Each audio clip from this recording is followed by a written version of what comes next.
Bitcoin has won over some of America's best-known billionaires, and institutions worldwide are treating it as a serious financial asset. But price is only one part of the story.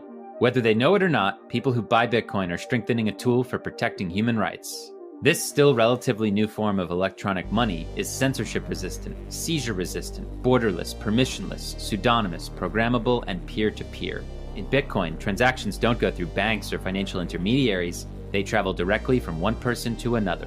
Payment processing is done not by a regulated company like Visa or MasterCard, but by a decentralized global software network.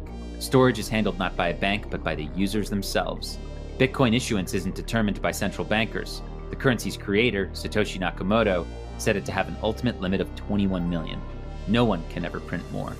Bitcoin transactions can't be stopped, and you don't need to reveal your name or address or telephone number to participate. You just need internet access.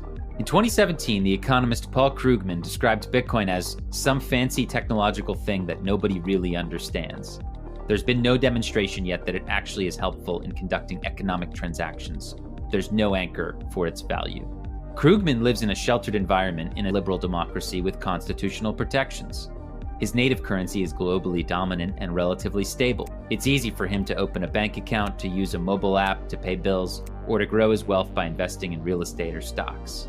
But most people don't have the same privilege. 4.2 billion live under authoritarian regimes that use money as a tool for surveillance and state control. Their currency is often debased, and they are for the most part cut off from the international system that Krugman enjoys. For them, saving and transacting outside the government's purview isn't shady business, it's a way to preserve their freedoms. In China, if you type or utter one wrong word, the Communist Party might eliminate your financial services. This devastating outcome creates a chilling effect for dissidents and creative minds who are forced to use the country's increasingly centralized digital economy. In Hong Kong or Russia, donors to human rights organizations can get their bank accounts suspended and funds seized. Over the past few months in Belarus and Nigeria, nationwide protests have broken out against tyranny and corruption.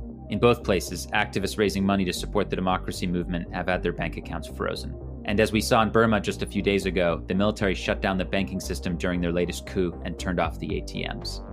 For activists living under state repression, Bitcoin provides a way to preserve their money in cyberspace, locked away by encryption, safe from devaluation, in a network that has never been hacked. For them, it's digital cash and digital gold rolled into one.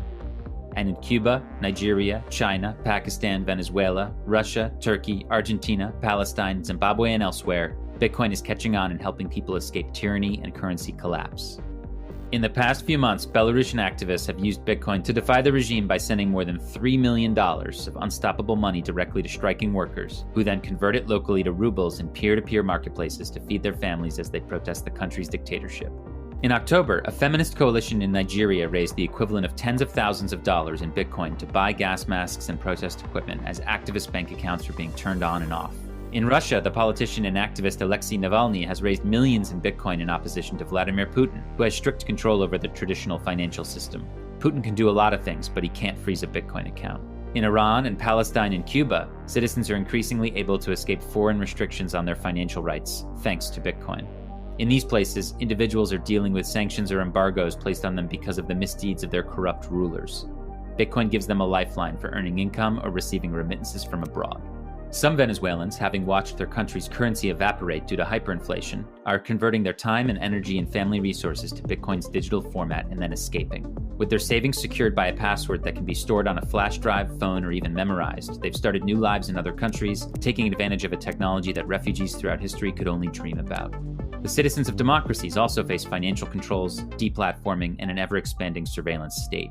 But those lucky enough to live in open societies can vote, sue, protest, and write, and those methods might allow them to protect their financial freedom and privacy. The billions who live under authoritarian governments don't have the same options. Unlike democracy, Bitcoin is universally available. You don't need to have a particular passport or bank card or voting status to use it. No government can turn off your Bitcoin if it's threatened by your ideas.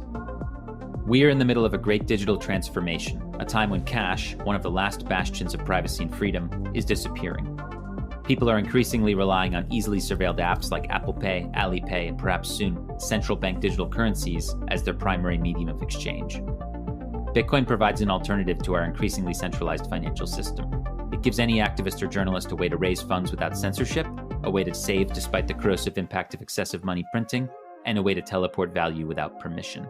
Bitcoin wasn't as powerful 5 years ago, before it had global liquidity. But today, exchanges have popped up in every region. Daily trading volume exceeds that of popular stocks like Apple, and peer-to-peer marketplaces like Paxful and Local Bitcoins have extended their reach, enabling users to sell Bitcoin for local currency almost anywhere in the world.